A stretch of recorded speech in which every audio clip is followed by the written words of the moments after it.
5 ans avant son ouverture en 2002, le Max commandait à Christian Boltanski cette œuvre intitulée « Les registres du Grand Ornu ».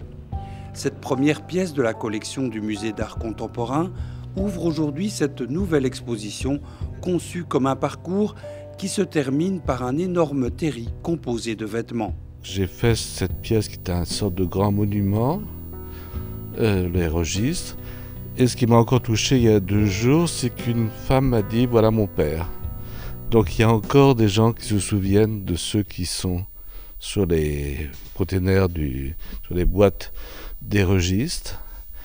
Et puis le temps passe, l'oubli arrive, et ces gens qui étaient nommés, dont on se souvenait, deviennent cette sorte de terreau, de grands tas d'humains où on ne peut plus distinguer personne. C'est ça la vie, une fois qu'on oublie les gens, ils deviennent les vêtements qu'ils ont portés et qu'on vend aux enchères ou qu'on vend dans les marchés aux puces.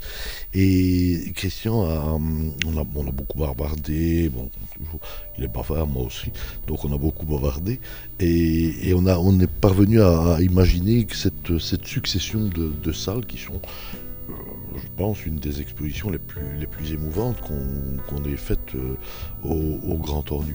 Mais c'est pas triste. L'émotion, c'est pas triste. L'avant-dernière salle qui donne son nom à l'exposition évoque l'endroit où les mineurs pendaient leurs vêtements. Elle montre avec un battement de cœur omniprésent les liens de l'homme avec la machine, mais aussi avec la mort. On retrouve donc ici les thèmes chers à Boltanski, l'oubli, le souvenir, le temps qui passe, mais imprégnés de l'histoire du charbonnage et adaptés aux espaces du musée. D'une manière générale, quand je fais une exposition, je dis toujours un petit peu que c'est comme quand on fait un opéra, on a la musique et on rajoute les paroles.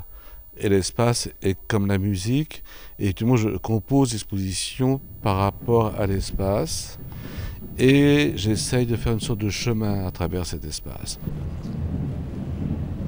Je crois que chaque personne est unique, et en cela très important. Et en même temps, chacun de nous disparaît si rapidement. On se souvient de son grand-père, mais pas de son arrière-grand-père. Donc il y a un questionnement, pour moi, entre l'importance de chaque être et sa disparition. Donc je cherche à réfléchir là-dessus. Naturellement, je n'ai pas de réponse, il n'y a pas de réponse.